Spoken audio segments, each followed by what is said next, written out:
Antes de comenzar el capítulo de hoy, por si no habéis visto el vídeo que os dejé en mi segundo canal sobre la evolución de este espacio, os diré que, igual que las historias cambian, las narradoras también. Así que si os gusta el contenido que vais a ver / escuchar y necesitáis buscarme, a partir de ahora podéis encontrarme como Lucy Narradora, o sea, @Lucy Narradora. Dicho esto, estrenemos el salseo histórico. Hay personajes históricos que inspiran admiración, otros inspiran respeto, otros directamente inspiran miedo. Y luego está Fernando. A este rey Fernando le pusieron dos apodos, el deseado y el felón, pero bien le podrían haber puesto el feo y el malo. El bueno no, porque tenía menos de bueno que de guapo, y os aseguro que el hombre era un poquito difícil de ver. Fue petardeo puro. Entre sus hazañas se encontraron traicionar a su padre, pelearse con media España, engañar, provocar y montar un pifostio político de 3 pares. Todo eso sin despeinarse, con una barriga excelsa y un aparato real del que luego hablaremos. Yo, si fuera vosotros, no me lo perdería. Ahí lo dejo. Yo soy Lucy, narradora de luces y sombras, y hoy vamos a descubrir las del rey Fernando VII de España. ¡Que se abra el telón!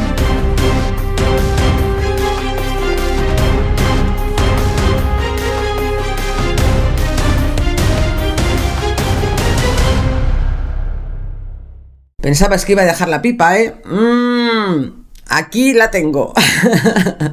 Os presento a los personajes de nuestra historia. El padre del prota, Carlos IV, bonachón, desentendido de la política y supuestamente con más cuernos que la vaca que ríe. La madre del prota, María Luisa de Parma, empoderada toda ella, inteligente, controladora y madre de más hijos que dedos tenía. Él no se sabe muy bien qué. Del protagonista, Manuel Godoy, primer ministro y verdadero mandamás del Sarao. Rústico, ambicioso, listo como él solo y guaperas. Un filón para el pueblo que lo apodó el Choricero. Una de las mujeres del prota, María Cristina de Borbón dos Sicilias. Guapa, elegante, culta y corrupta, como ella sola. Propulsora del invento que dio un heredero a la corona. Y el protagonista principal, Fernando VII, recordado como el peor rey de la historia de España. Escondía un as, pero no precisamente en la manga. Cobarde, vengativo, vendido y más desagradable que Gollum sonándose la nariz. Bien, comencemos la historia con un buen contexto. Carlos IV y María Luisa de Parma, padres del protagonista y reyes de España desde 1788 hasta 1808. Ellos eran primos hermanos por parte de padre. El padre de ella y el padre de él, pues eran hermanos. Y que viva la endogamia, luego queremos que salgan guapos. En fin, el padre era Carlos IV. Carlos era limitadito intelectualmente, justito, o para que me entendáis con más precisión, era más corto que la manga de un chaleco. Hasta tal punto quedó reflejado así en la historia. Se cuenta que un día, mientras conversaba con su padre Carlos III en una fiesta: padre, hay una cosa que no comprendo. Si todos los reyes somos designados por la gracia de Dios, ¿cómo pueden existir malos reyes? ¿No deberían ser todos buenos reyes? Pero qué tonto eres, hijo mío. Pero no nos confundamos. Cuidado con el tonto, porque a lo tonto, dejó a su mujer embarazada 24 veces. Ahí es nada. Otra cosa es que fuesen suyos o no. Pero no nos adelantemos. Carlos IV era un forofo de la caza. Tengamos en cuenta que no existía el fútbol ni el cine. Así que todo el día de caza, para arriba y para abajo, provocó que tuviese unas pedazos de piernacas importantes. Era un flipado de los relojes. Tenía una enorme colección y era él mismo quien los ponía en hora, les daba cuerda, los montaba y los desmontaba. Y además le gustaba tanto el violín que llegó a tocarlo con una gran soltura. Dedicaba mucho tiempo a practicar con él y hasta se organizaban veladas de cámara privadas y todas estas cosas. Era muy de vida campestre el hombre. Tenía varias casas fuera de Madrid porque a este rey pues le gustaba de vez en cuando estar solo y dedicarse a sus pasiones. Como la de la cocina. Le encantaba cocinar. Don Carlos cocinaba con sus propias irreales manos y para su propia irreal tripa migas a la española, menestras de brócoli a la napolitana, croquetas, huevos fritos, liebres, gazapos, jabalís, criadillas de carnero, sesos salteados, mollejas de ternera, costillas de ternera y de puerco adobadas, jamones, chorizos, morcillas, salchichas, perdices, higadillos de gallina, pollos en marinada, pavo relleno de macarrones y salchicha, que solía acompañar con queso parmesano traído directamente de Parma. O al menos eso fue lo que dijo un viajero inglés. Vayamos a por María Luisa de Parma, la madre del prota. María Luisa era italiana, de Parma, al norte de la actual Italia. Hablaba italiano por nacimiento, francés porque su madre era hija del mismísimo rey de Francia, Luis XV, y también español, idioma que aprendió cuando llegó a España. Como veréis, en estas imágenes que ahora os pongo, en la primera con 13 y en la segunda con 15 años, no es que fuese un bellezón, pero sí que era bastante guapa la muchacha. Pero resulta que pasó el tiempo y con 37 años la mujer era tal cual la veis en esta otra imagen. ¿Y por qué cambió tantísimo? Pues porque para entonces ya tenía 9 hijos y le faltaban varios dientes debido a todos aquellos embarazos, hasta el punto de que llegó a perder toda la dentadura. Porque esta mujer se quedó embarazada la friolera de, atención, 24 veces. Sí, tal cual lo estáis escuchando, tuvo 24 embarazos, de los cuales llegaron a buen puerto 14 hijos, de los cuales consiguieron llegar a la edad adulta tan solo 7 de ellos. Y entre ellos se encontraba nuestro protagonista, Fernando VII.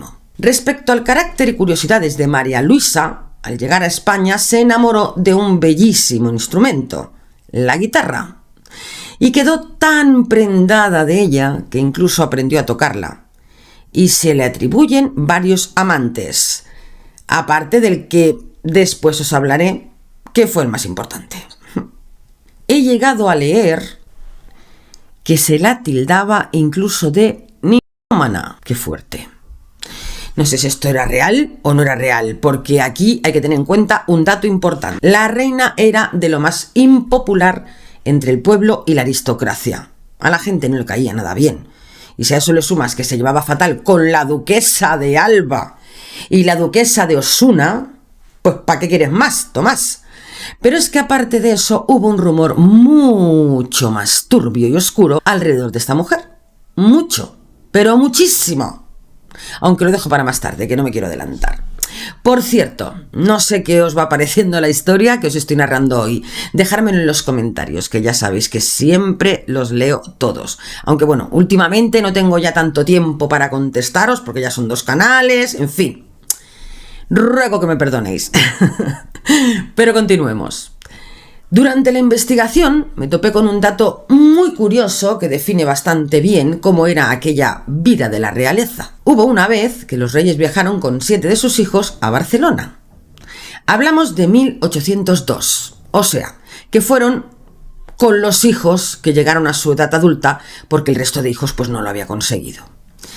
Este viaje, o mejor dicho, el motivo por el que se realizó ese viaje, dice mucho sobre la endogamia que existía por aquel entonces y las estrategias monárquicas para que las estirpes siguieran, digamos, limpias y sin obstáculos. Os lo digo en cristiano, que en aquellos tiempos se casaban con primos, sobrinos y tíos solo para que la estirpe no cayera en manos ajenas y claro, eso les pasaba factura, porque salían con más defectos que los bolis de AliExpress. El caso es que resulta que el viaje de toda la prole, desde Madrid a Barcelona, fue porque se escogió esa ciudad para acoger una pedazo de boda real del copón, porque se casaban no 1, sino 2 herederos al trono. Fue lo que viene siendo exactamente pues un intercambio entre hermanos, para que se entienda. Carlos, que ha llegado una carta de tu hermano el rey, el de Nápoles, que dice que quiere cambiar una hija suya por, bueno, algo así. No lo he entendido muy bien. Creo que quiere heredero por heredero o algo así. Ahora me pillas haciendo las vigas. No vaya a ser que se quemen. Díselo a Godoy, que no tengo tiempo. Confío plenamente en vuestra decisión. Joder, ya estamos. Voy. Qué harturita que tengo de hombre, Dios mío. Luego le dirán que le pongo los cuernos, como si lo viera. Godoy. Dime, Cookie. Que ha llegado carta de Nápoles, del rey. Toma. Hostia, pues no sé. No sé, a ver.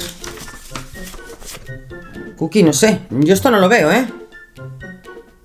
O sea, nos están diciendo que mandemos, claro, que casemos al heredero con una de las suyas.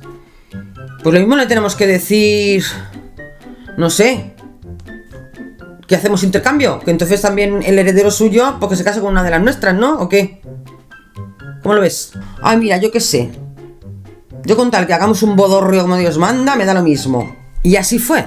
Cada familia tenía un hijo heredero al trono y una hija solteros, así que decidieron hacer un trueque o un intercambio completo. El hijo heredero de la corona española se casaba con la hija de la familia real de Nápoles y el hijo heredero de la corona napolitana se casaba con la hija de la familia real de España. Y además, para aprovechar el sarao, lo que viene siendo, los 4 jóvenes se casaron a la vez, el mismo día y en la misma ceremonia. Entonces, claro, os podéis imaginar lo que eso significaba para la ciudad de Barcelona. ¡Arnau! ¡Vine cap aquí! Dime, papa. Colta, ¿qué dicen los del ayuntamiento? Que viene el rey de Madrid, que van a casar al heredero, al Fernando. Y que entonces que tenemos que dejar la ciudad muy limpia, que tenemos que dar muy buena imagen. Hostia, papá, ahora, que es que estoy haciendo con la mamá las butifarras, que ya hemos colgado los fuets y tot. Ni butifarras ni figas, cago en dena, fill. Y coge las barretinas nuevas que tenemos que dar buena sensación. Pues bien, fue tan importante aquella boda que el ayuntamiento reformó calles y fachadas, limpiaron la ciudad, se prepararon bailes públicos, conciertos... Bueno, un dispendio... Hasta un viaje en globo. No te digo más, Mari Carmen. Imaginaros la que se montó, que tuvieron que buscar alojamiento para más de 5.000 personas. Y obviamente en Barcelona, en aquellos tiempos, pues no había tantas pensiones y hostales como para tanta gente. Así que tuvieron que alojar a muchos de ellos en las casas de los propios barceloneses. Cabundena, Montserrat, que tendrás que decirle a la Dolors que venga para limpiar la casa y dejarla reluciente. ¿Y se puede saber para qué? ¿Que no está suficientemente limpia? Mira, Jordi, a mí no me diguis estas cosas que me cojo la puerta y no me besa el pelo, ¿eh? Yo ya te lo digo, ¿eh? Que no, dona. Que es porque nos traen a gente de postín de huéspedes. Es para la boda, entonces nos los traen hasta que se acabe la boda. ¿Pero qué me dices? ¿Para la boda? ¿Aquí a casa? Hostias, tú, ni que fuesen las Olimpiadas, ¿eh? El caso es que con todo lo importante que tuvo que ser el asunto de esos casorios, un dato súper curioso que se ha quedado grabado en el tiempo es que el rey Carlos IV se quedó aluciplático con el alioli y que durante su estancia en la ciudad estuvo comiendo la salsa un día sí y otro también, aunque algunas de las fuentes también apuntan que no solo fue él, sino toda la familia el que se enamoró del alioli catalán. ¿A vosotros os gusta? Es que en mi casa no falta nunca. Que se note dónde estamos. Fernando VII, el prota. Bueno, pues el hijo, heredero de Carlos IV y María Luisa, que se casó en aquella doble boda, efectivamente fue Fernando VII. Nuestro prota nació en 1784 y se le puso de nombre, agarraos que vienen curvas, Fernando María Francisco de Paula, Domingo Vicente Ferrer, Antonio José Joaquín Pascual Diego, Juan Nepomuceno, Genaro, Francisco Javier Rafael, Miguel Gabriel Calixto Cayetano Fausto Luis, Ramón Gregorio Lorenzo, Jerónimo. Vamos, no me jodas. Desde prácticamente la cuna, Fernandito ya estaba rodeado de conspiraciones, tensiones familiares y rumores de palacio. Su padre, como os he contado, era el rey Carlos IV, o eso se supone, porque el hombre, que históricamente no tenía fama precisamente de ser un gran líder, sí la tuvo de llevarlos más puestos que un toro de Miura. Y ahora es cuando os cuento el porqué. Se decía que su mujer, María Luisa de Parma, reina consorte y madre de nuestro Fernando, era de tener amantes. Y el lío más gordo dicen que lo tenía con un tal Manuel Godoy. Es más, posteriormente, en su lecho de muerte, parece ser que María Luisa confesó que ninguno de sus hijos era de su marido. Pero eso no se ha demostrado nunca, así que a saber si era salseo de la corte o si había algo de cierto en ello, porque se habló muy malamente de los reyes. Lo mismo eran falacias para vilipendiarlos.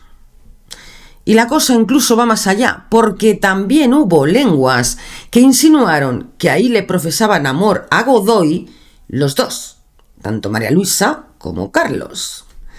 Imagínate, Rosa Mari, hasta dónde iba la cosa, con Triejas en esos tiempos tan remotos. Lo único que yo os puedo decir al respecto es que no he localizado ninguna información en mi investigación que sugiera que Carlos IV fuese estéril o que no cumpliera con las cosas de alcoba. Así que ni se sabe a ciencia cierta ni tampoco se puede desmentir que Fernando VII fuese hijo realmente de Carlos IV. El caso es que como su padre era lo que diríamos sangre horchata, aquí la que cortaba el bacalao político era su madre, la reina María Luisa, que era una empoderada total. Ahora también te lo digo, no sé de dónde se acaba el tiempo, porque tanta cosa entre embarazo y embarazo, yo es que no lo entiendo. O sea, 24 por 9 meses son 216, que divididos por 12 meses, que tiene un año, hostias, es que estuvo embarazada la mujer 18 años. Que se dice muy pronto esto, ¿eh? En fin, sigo. Dejando la duda existencial sobre embarazos aparte, a lo que iba. Que María Luisa, empoderada a full, hacía y deshacía con el Godoy todo lo que les rotaba. Y el marido, mientras tanto, se dedicaba a sus cosas random. ¿Y el Godoy quién leches era? Pues veréis, Manuel Godoy era de Badajoz y su familia pertenecía a la nobleza de provincias. De jovencillo ingresó en la Guardia de Corps, que esto era pues la Guardia Real, los que protegían a la realeza. Para que me entendáis. Y en pocos años fue subiendo y subiendo y subiendo hasta que Carlos IV lo elevó al cargo de primer secretario de Estado, o lo que viene siendo primer ministro de España.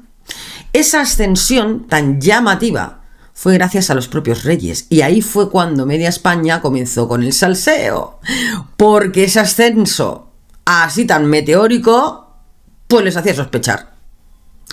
Pero este follón alguien tuvo que andar liándolo.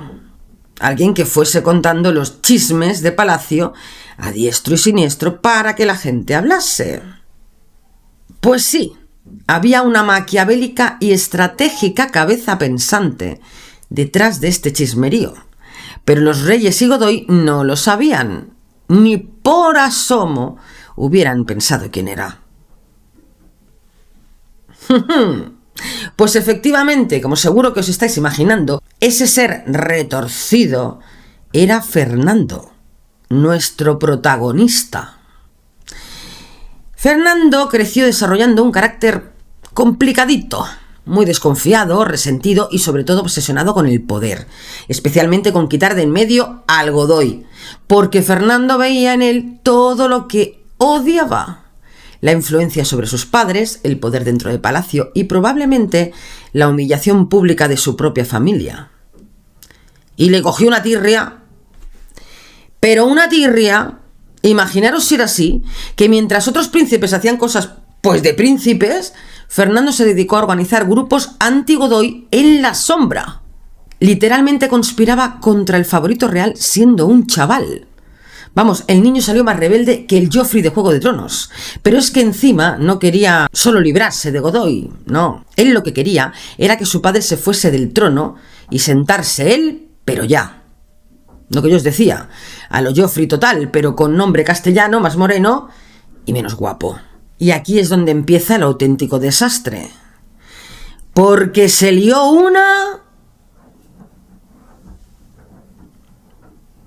Si estáis escuchando ruidos es que continúan con obras, lo siento muchísimo, pero creo que no, creo que casi no los escucharéis. Ya veremos luego cuando vea la edición. Seguimos, y ahora vamos a por el coso de Fernando. Apenas 4 años después de que Fernando se casara en aquella boda doble en Barcelona con María Antonia de Nápoles, recordemos que era la hija del rey de Nápoles, María Antonia falleció de tuberculosis. Sin embargo, ¿os acordáis cuando os conté casi al principio que había algo muy oscuro en torno a la reina María Luisa? Y que ya os lo explicaría más adelante. Pues ha llegado el momento, os lo cuento. María Antonia había ido a casarse con Fernando en Barcelona, en la boda que os he explicado. Pero llegó con, digamos, unas directrices que le había marcado su madre desde Nápoles. El plan era meter kilos de mierda sobre su suegra María Luisa y sobre Godoy. Que también pienso yo, otra con la suegra, con la napolitana, déjatela correr. Pero bueno, sigo. Que la cosa se enturbió tanto que la suegra también le cogió una inquina de 3 pares a la nuera, a María Antonia. Y para que os hagáis una idea del tamaño de su mal rollo hacia la nuera, María Luisa llegó a escribirle a Godoy: ¿qué haremos con esa diabólica sierpe de mi nuera y marrajo cobarde de mi hijo? Toma, toma, agárrate que vienen curvas. Así que cuando María Antonia, la mujer napolitana de Fernando, se puso enferma, un montón de ojos se clavaron sobre la suegra y comenzaron los rumores de que estaba siendo ni más ni menos que envenenada. Pero no había nada de eso detrás, parece ser, puesto que la causa real fue la tuberculosis.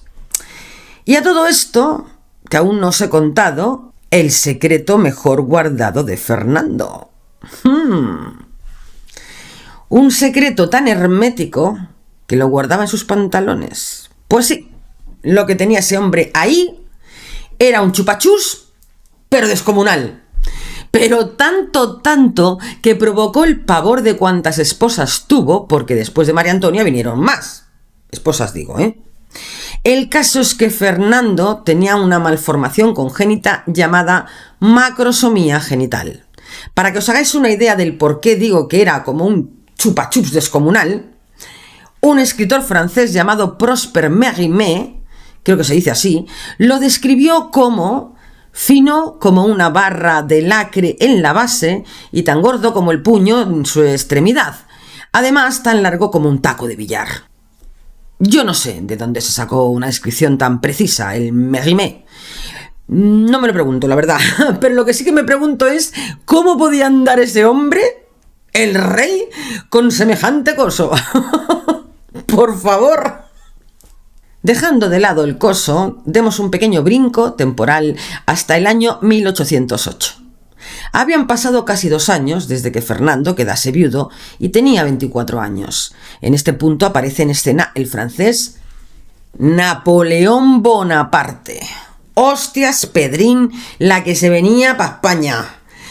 Bueno, pues Napoleón era el emperador de Francia. No era el rey porque anteriormente se había liado muy gorda en tierras francesas y ya pues no había reyes. Pero vamos, que mandaba como si lo fuera, o más. ¡Oh, más! Pues bien, para Napoleón, Europa era toda para él. ¿Sí o sí? Y ya había conquistado bastantes territorios, así que cual buitre observaba con mucha atención a España, a sus monarcas y a Godoy. España para entonces estaba hecha una mierda. Económicamente fatal, políticamente daba angustia, socialmente daba ardores y monárquicamente daba para una saga completa de la Isla de las Tentaciones, pero en plan la Isla de las Vomitaciones. Manuel Godoy daba, como se dice ahora, mucho cringe a la gente. La gente lo veía como un trepa manipulador, el amante de la reina y el hombre que controlaba al rey. Y claro, Fernando aprovechaba la coyuntura y va el tío y se pone en plan intensito a hacer campaña contra Godoy. Pero no se limitó solo a la nobleza, no. El tío fue astuto y se lió a largar a diestro y siniestro como si fuese una araña ahí tejiendo su tela. Hasta que su tela de araña invisible consiguió llegar al pueblo, que estaban hasta las pelotillas del rey sangre horchata, de la reina empoderada y de sus amoríos con el que más mandaba en realidad, el Manolo. Y entonces se lía el pifostio. Fernando se vendía como el príncipe salvador, el heredero legítimo, el que iba a arreglar España. Y entonces empiezan a llamarle el deseado, pero no por la pértiga, sino porque querían que se fuesen los que estaban ahí. Godoy temía que los planes de Napoleón fuesen que los reyes abandonaran el trono, y entonces decidió que se desplazaran a Aranjuez y de allí para Andalucía, para allí desembarcar hacia América si la situación se ponía muy chunga. Y ahí estaba Fernando y sus aliados, ojo a visor, ñi, que a ver el movimiento aprovecharon y soltaron el rumor de que Godoy lo que quería hacer era llevarse a los reyes contra su voluntad. Entonces, claro, el pueblo se levantó como si no hubiese mañana en Aranjuez contra Godoy. Y aquí viene uno de los momentos más cinematográficos. Godoy va y se esconde. Literalmente se ocultó durante horas intentando que no lo encontraran. Y hay relatos que incluso dicen que terminó escondido entre alfombras, esteras o espacios ocultos del palacio. Vamos, por favor. Pero al final lo encontraron igualmente. Y cuando lo encontraron, ¡ay, Mercedes! Cuando lo encontraron, Godoy pasó de ser el hombre más poderoso de España a croqueta humana en cuestión de minutos. ¡Ay! Y mientras tanto, Fernando allí calladito, observando, porque aunque él no estaba allí repartiendo collejas, sí había alimentado durante muchísimo tiempo todo el odio contra Godoy. Y la jugada le salió perfecta, porque el motín que quedó en la historia como el motín de Aranjuez fue tan bestia que Carlos IV acabó abdicando.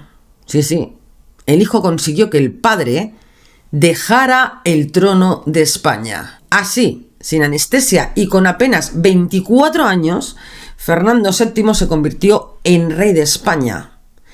El pueblo estaba contentísimo. Que si viva Fernando, que si viva el deseado, un jolgorio, una cosa. ¡Ja! Porque había un pequeño detalle llamado Napoleón que parecía que se les había pasado por alto. El francés debía estar pensando, déjalos que se desgasten, que así los tengo más blanditos. ¿Cuál lobo de Caperucita? Y efectivamente, los dejó que resolvieran sus cosas a su manera, y cuando Fernando pensaba que había ganado y ya era rey... ¿Hola? ¿Qué se puede? ¿Y este quién es? ¿Qué es Bonaparte? No entiendo la pregunta. Vale, era por asegurarme. ¿Pero quién es este tío? Nah, soy uno random. Si es que vengo a traerle el mensaje este de los reyes de los reyes de España, de Carlos IV y de María Luisa. A ver, trae para acá. Y qué difícil es esto con una mano, coño. Me están pidiendo ayuda.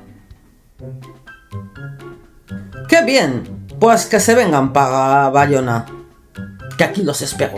Y así lo hicieron. Carlos y María Luisa se fueron para Bayona y se pusieron bajo la protección de Bonaparte. Poco después el emperador pidió a Fernando que también fuese a Bayona. Y él cayó en su trampa y fue. Una vez allí, los engañó a todos de una forma totalmente sibilina, mientras se tiraban los trastos unos a los otros. Napoleón consiguió que Carlos IV renunciara al trono en su propio favor. Pero tal cual os lo digo, el rey de España, Carlos IV, el sangre horchata, sí, el sangre horchata, ese le dio la corona española a Napoleón. ¡Madre mía! ¡Madre mía! Pero es que esto Fernando no lo sabía, y mediante engaños del francés, devolvió el trono a su padre. Y entonces ya Napoleón les hizo el jaque mate. Vamos, el jaque mate maestro. Porque como el padre ya había renunciado cuando el hijo le devolvió la corona, el trono quedaba en manos de Napoleón. ¡Vamos! ¡Vamos! Ríete tú de la madrastra de Cenicienta. Pero Napoleón no fue el que gobernó, sino que cedió esos derechos a su hermano mayor, y este pasó a llamarse José I Bonaparte. Pero qué fuerte. Ya te lo digo, anonadada me hallo entera. Lo que pasa es que el pueblo español, que cuando quiere le echa de eso que tiene tan gordo, se rebeló y dijo, de eso nada monada, que no querían un Bonaparte sentado allí, en el trono de España. Así que se levantaron y se liaron a leches en lo que pasó a llamarse la Guerra de la Independencia Española. Sí, la de los guerrilleros, la del Curro Jiménez, pues esa. Y a José I Bonaparte el pueblo lo rebautizó como Pepe Botella. Pero si soy astemio, Que nos la suda, que te llamamos Pepe Botella y punto. Aquí hacemos las cosas así cuando se nos ha cabreado lo suficiente. Hombre ya. Pepe Botella. Mientras tanto, Fernando estaba prisionero en Francia. Bueno, prisionero. Lo que se dice prisionero, pues no. Vale que no podía salir de donde estaba, pero es que estaba en un palacio con todas las comodidades, con servicio y con algunos de sus hermanos. ¿Y qué pasó con los padres de Fernando? Con Carlos IV y María Luisa de Parma. Pues estos se fueron exiliados y mantenidos después del trato que habían hecho con Bonaparte. ¿Ya que no os imagináis con quién se exiliaron? Correcto. Parte del trato con el emperador fue que se pudieran exiliar llevándose con ellos a Manuel Godoy. ¡Ay, Mercedes! Para que luego digan que ahí no había nada de nada. En fin. Después de la guerra de independencia contra Francia, Fernando regresó a España en 1814. Y claro, cuando volvió, la gente estaba loquísima, recibiéndolo como si hubiera vuelto el Mesías, pero un borbónico. España entera pensó, por fin, ahora ya viene lo bueno. ¡Ja! Pues no, porque nuestro Fernando llegó y tardó aproximadamente 5 minutos en cargárselo todo otra vez. Resulta que mientras él estaba fuera, en España se había redactado la Constitución de Cádiz de 1812, a la que se le llamó la Pepa, y que básicamente intentaba modernizar el país, o sea, limitar el poder absoluto del rey, crear leyes nuevas, etc. Pues cuando Fernando vio a la Pepa compartir el poder yo, mis cojones, y abolió la Constitución plantándose él como el dios supremo en plan cortijo. Aquí fue cuando pasó de ser Fernando el deseado a llamarlo Fernando el felón, que viene a ser el traidor. Y para terminar, el colofón final, porque no os he contado cómo fueron los amoríos de este personaje, y sobre todo lo del invento que se fabricó por el tema de su pértiga. Ya veréis. Fernando VII se casó 4 veces, pero debido a su coso o pértiga no había forma de que tuviera descendencia. De hecho, alguna de sus esposas, nada más ver tremendo coso, había salido corriendo, imaginaros. Pero corriendo literal, corriendo. Hasta que apareció la última, María Cristina de Borbón dos Sicilias. Y aquí llega la rosquilla real. ¿Pero eso qué es, Fernando? A ver, es que te lo iba a contar, pero es que entre tanta cosa no me ha dado tiempo. No me ha dado tiempo de contártelo, Cristina, lo siento. Ah, no. No. Ya te lo digo, Os inventáis algo o ni heredero ni herederi, No, me niego. El tema es que, claro, aquel coso era tan inaguantable para su esposa como lo había sido para las anteriores. Así que se hizo un invento que fue una especie de cojín con un agujero en el centro, o sea, como una rosquilla, pero de tela. Y el resto ya pues lo dejo a vuestra imaginación. El caso es que, bueno, funcionó. El rey por fin pudo tener descendencia, que fue una niña llamada Isabel II. Y por si no habían sido suficientes pifostios los acaecidos gracias a las decisiones de Fernando, pues la volvió a liar. Cambió las leyes para que pudiese ser la heredera al trono su hija Isabel, y España se volvió a dividir. Porque unos querían que cuando falleciera Fernando, quien estuviese en la corona fuese, o quien llevase la corona, mejor dicho, fuese Isabel II, que era la hija de Fernando y de María Cristina. Pero había otros que querían que quien llevase esa corona fuese el hermano menor de Fernando, que se llamaba Carlos María Isidro de Borbón. Así que de nuevo, pues eso, salchucho. Esta vez se le llamó las guerras carlistas. Pero esto, amigos míos, ya es otra historia. El caso es que el rey Fernando VII murió a los 48 años debido a problemas de salud, estando acompañado de su esposa, la reina María Cristina. Y hasta aquí la historia de hoy. Espero y deseo que os haya gustado este contenido. De ser así, os agradezco vuestro like, que os suscribáis si es que no lo habéis hecho ya, que no duele, y es gratis. Y os leo en comentarios. Nos vemos en el próximo salseo histórico aquí, en Lucy, narradora de luces y sombras.